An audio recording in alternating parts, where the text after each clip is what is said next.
Darjeeling, situated in the northeastern region of India and the northern part of West Bengal, has been one of the top 5 visited hill stations in India for years and continues to be featured in many movies like Main Hoon Na and Barfi. What makes Darjeeling special are the dazzling snow-covered peaks of Kanchenjunga, thrilling toy train rides, breathtaking views of tea gardens, and its rich culture and heritage, which is why Darjeeling is also known as the Queen of the Hill Stations. From serene monasteries to adventurous ropeway rides, Darjeeling has something to offer to everyone. So if you are planning to visit Darjeeling and are searching on Google when to visit Darjeeling, for how many days should you plan your trip, which is the best route and how to travel, is it better to use a private vehicle or take a bus or train, which homestay or hotel is best for your stay, where you can find a bike or scooty on rent, what should be your day-wise tour plan, which are the best restaurants in Darjeeling, and what should be your budget, then this video is for you. Just watch this video till the end and you will find all the answers to your questions. And believe me guys, you won't need to see any other video regarding this.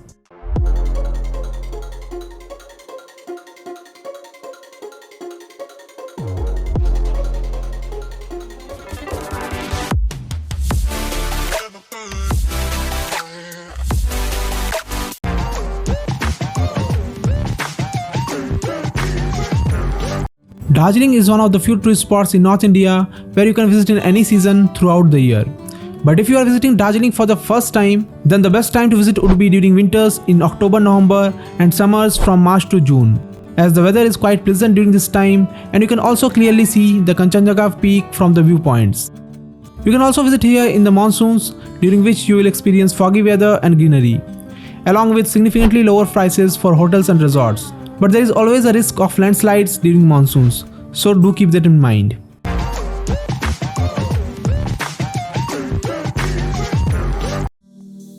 Darjeeling is a small town located in the Darjeeling district of West Bengal, and most of the tourist attractions are located on the north side known as the North Point and on the southwest side known as the West Point along the Hill Cart Road. All these tourist spots are located within a 10 square kilometers area, and that's why in this video we'll be sharing a 2-day tour plan which is sufficient to cover all the popular tourist spots in Darjeeling.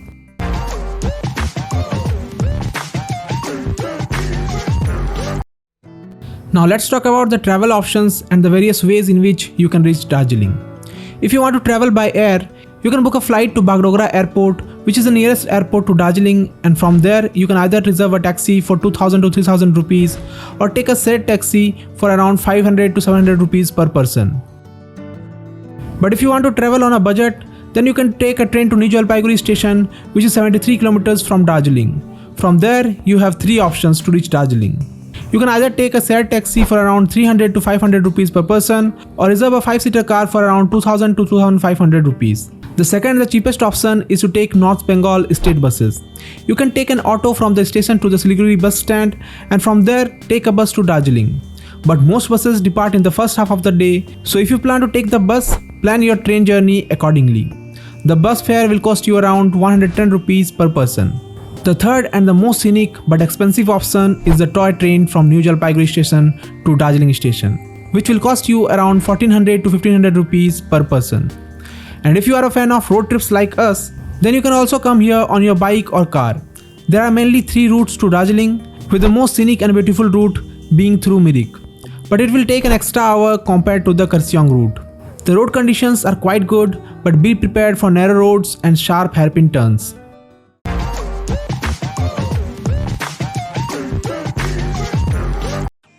In Darjeeling, you will find a good number of shops where you can rent a bike or a scooty, but most of them are actually travel agencies that also provide bike rentals. So it's important to check the condition of the bike or scooty, as you have to drive these in steep roads. So it's very important to hire a scooty from a reputed agency. I personally would recommend Adventures Unlimited Darjeeling Bike Rentals or Darjeeling Sunrise Bike Rentals near Mall Road, A&S Bike Rentals near Darjeeling Station, or Juju Bike Rentals located en route to Rock Gardens in Darjeeling.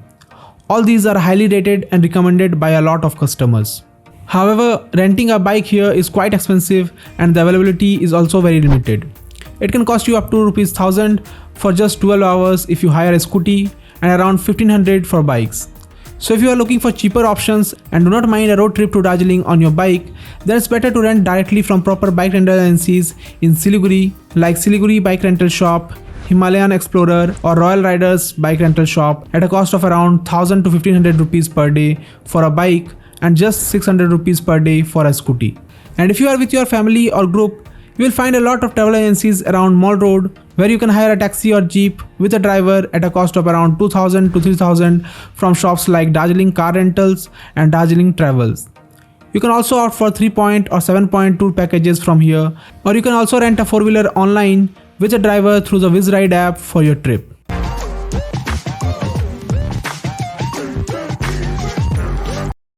Now if you talk about the stay in Darjeeling, you have 3 options. You can either stay around Mall Road where most of the tourists stay because it is close to restaurants and the bus stand. Location wise, this is the best option as it is centrally located between North Point and West Point.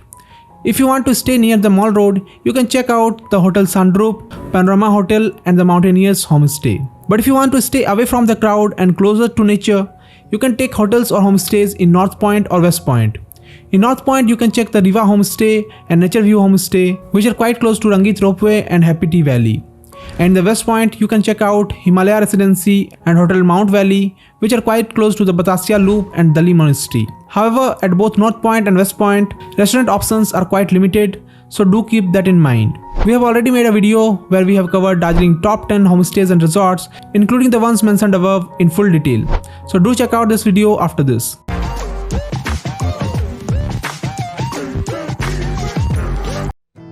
On our first day, we will be exploring the south side of Darjeeling, which is surprisingly known as the West Point. Within an 8 to 10 kilometer radius, you will find 5 to 6 amazing tourist spots, and the first spot on our list is Tiger Hill, which is around 21 kilometers from Darjeeling town. Tiger Hill is famous for its beautiful sunrise and the amazing views of Kanchenjunga. To witness the sunrise from Tiger Hill, you need to leave Darjeeling by around 3 to 4 am so that you can reach the viewpoint on time. Because due to large number of tourists, traffic jams are very common here. You can witness the sunrise from Darjeeling Hill by around 5:30 am, and if the weather is clear, you might even get a glimpse of Mount Everest. On your way back to Darjeeling, you will come across the Ghoom Monastery. Besides being a religious site, this monastery is famous for its amazing architecture and rich cultural heritage. Ghoom Monastery is one of Darjeeling's oldest monasteries, built in the 1850s. Here you will find a 15 feet tall statue of Lord Buddha. You also get a chance to closely observe the lifestyle of Buddhist monks that reside here. After spending some time in the monastery, you can head to our next spot, the Batasia Loop, which is certainly one of the most iconic attractions of Darjeeling. This is a small park where you can get a beautiful view of Kanchenjunga, and you can even use binoculars and telescopes to get a clearer view of the peaks. Darjeeling's famous toy train also halts here for a while so that the passengers can visit the Batasia Loop. Apart from that, there is also a Gorkha War Memorial here dedicated to the Gorkha soldiers who were martyred during India's freedom struggle. And yes, don't miss taking pictures in the local Darjeeling dresses in front of the I Love Darjeeling iconic figure. You can rent the local dresses for around 100 to 150 rupees per hour. And after spending 1 to 2 hours here, you can visit the famous Dali Monastery. The monastery is known for its impressive architecture and also has many prayer halls, a library and a museum showcasing various artworks and religious artifacts. What makes this monastery special are the 6 feet tall cylindrical golden Tibetan prayer wheels installed in the prayer halls, which you might have seen in the movies. And the best part is that you can closely observe and understand Tibetan culture and lifestyle of the people here. After covering Dali Monastery, you can visit Darjeeling's one of the most popular spots, the Rock Garden, which is 4 kilometers away from Dali Monastery and surrounded by beautiful views of tea gardens. When you reach the Rock Garden, you will see a lovely waterfall that adds to the beauty of this garden. The garden is terraced into the hills, so higher you climb, the closer you get to the waterfall. Along the way, you can also see tea gardens, which are perfect for taking a lot of photos and videos. Now let's move on to the last spot for the day, the Peace Pagoda. This temple is also known as the Japanese temple or the Buddhist temple because it displays some important moments from the life of Lord Buddha. If you enjoy peaceful environments, this will be the most serene tourist spot for you in Darjeeling. Due to its height, the temple offers stunning views of the surrounding hills.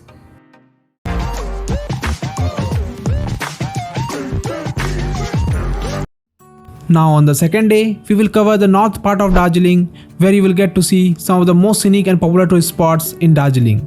And this is also my personal favorite. So our first spot for the day is Zoological Park, located 2.6 kilometers north of Darjeeling. From here you can enjoy the amazing morning views of Kanchenjunga, but due to its close proximity to the mall market, it tends to be quite crowded.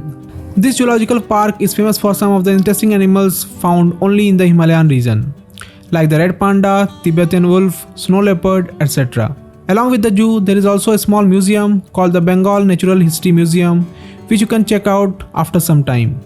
But don't spend too much time here, because after this, you will visit one of Darjeeling's most adventurous spots, the Rangit Valley Ropeway Station.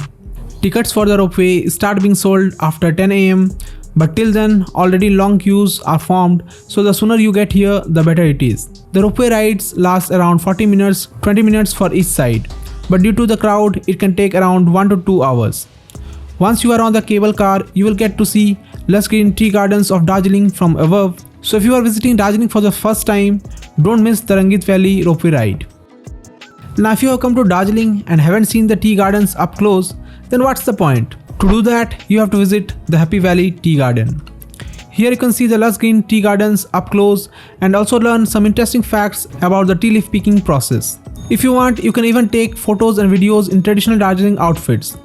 So after spending some time here, you can head to one of the most famous temples in Darjeeling, the Mahakal Temple.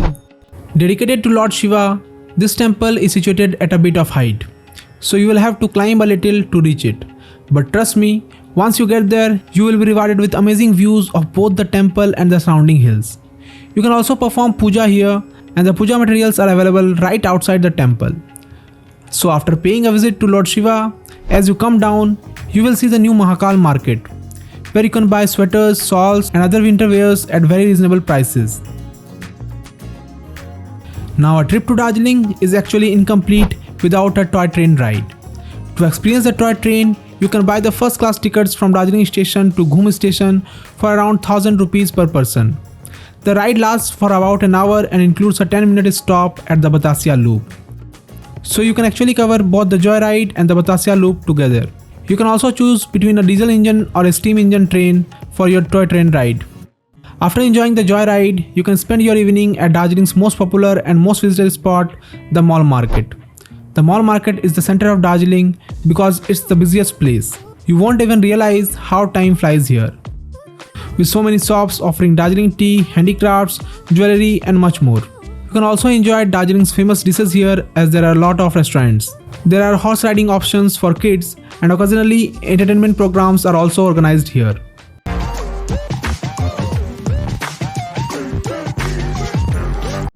Now let's talk about the best restaurants and local cuisines in Darjeeling.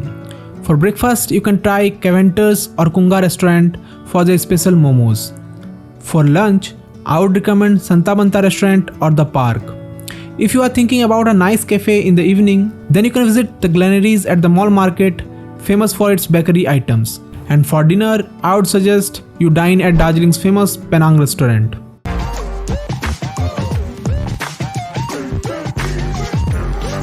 Now let's talk about the most important aspect, the budget. It's hard to estimate the total cost since everyone will be coming to Darjeeling from different places, so transportation costs will vary. Plus, the more activities you try in Darjeeling, the more will be your budget. But if you consider only the basic expenses like hotel, food and scooty rentals for 2 people per day, the hotel will cost around 800 to 1000 rupees, food around 1200 to 1500, and the scooty rental or taxi ride around 1000 rupees per day. So for 2 people, the minimum expense for a 2-day, 3-night trip would be around 8000 to 10,000 rupees. So guys, I hope you have got all the information related to your Darjeeling trip from this video, and if you missed any other important details, feel free to ask your query in the comment section below. We will be glad to answer. And if you enjoyed the video and want to see more travel plans like this, make sure to like the video and subscribe to our channel Deep's New Vlogs. So this is Deep signing off, and hope to see you guys in the next video with more travel related information. So till then, bye bye and take care.